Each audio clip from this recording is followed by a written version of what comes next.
ஓம் சாய்ராம். ஸ்ரீ சாய் சஹஸ்ரநாமம் ஸ்ரீ நரசிம்ம சுவாமி அருளியது. ஸ்லோகம் 15. ஓம் அஜாய நமஹ. உலகில் தோன்றும் அனைத்துயிர்களும் பிறப்பதும் பின்னே இறப்பதும் இயற்கையின் நியதி. பற்பல பிறவிகளில் செய்த நற்கருமங்களின் குவியலே நாம் மனிதர்களாக பிறந்திருப்பதற்கான அடையாளம். இவ்வுடல் அழியக்கூடியது, இவ்வுலகமோ நிலையில்லாதது. இவ்வுடல் மரித்த பின் மண்ணோடு மண்ணாகவும் காற்றோடு காற்றாகவும் கலந்துவிடும். மீண்டும் பிறந்தாலும் நாம் முற்பிறவியை பற்றி அறியாத சாதாரண பிறவிகளாகவே வாழ்வோம். ஆனால் பிறப்பற்றவரான பரம்பொருளான ஸ்ரீ கிருஷ்ணர் தன் மனித உடலில் இருந்தபோது, ஓ அர்ஜுனா, நான் அவை எல்லாவற்றையும் அறிவேன்.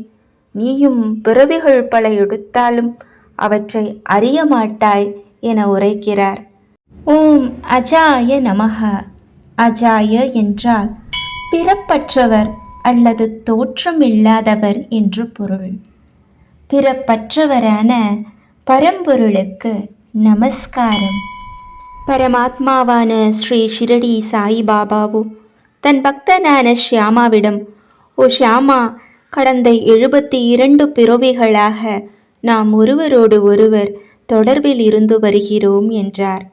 மனித உடல் எடுத்து பிற மனிதர்களோடு அளவலாவி பல யுகங்களாக தோன்றி மறையும் அவதார புருஷர்கள் தன் முற்பிறவிகளின் நோக்கத்தையும் இப்பிறவியின் கடமைகளையும் வரும் பிறவியில் ஆற்றப்போகும் செயல்களையும் நன்கு உணர்ந்தவர்களாக இருக்கிறார்கள்.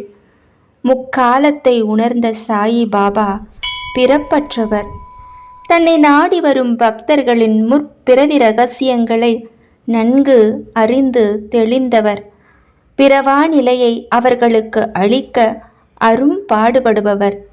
ஒரு மார்கசீர்ஷி பௌர்ணமி நாளில் தன் உடலை தன் பக்தனான மகள்சாபதியை பாதுகாக்கும்படி சொல்லிவிட்டு தன் உடலை நீங்கி 72 மணி நேர சமாதிக்கு பின்னர் மீண்டும் உயிர் பெற்ற பாபாவை ஓம் அஜாய நமஹ என்று போற்றுகிறோம்.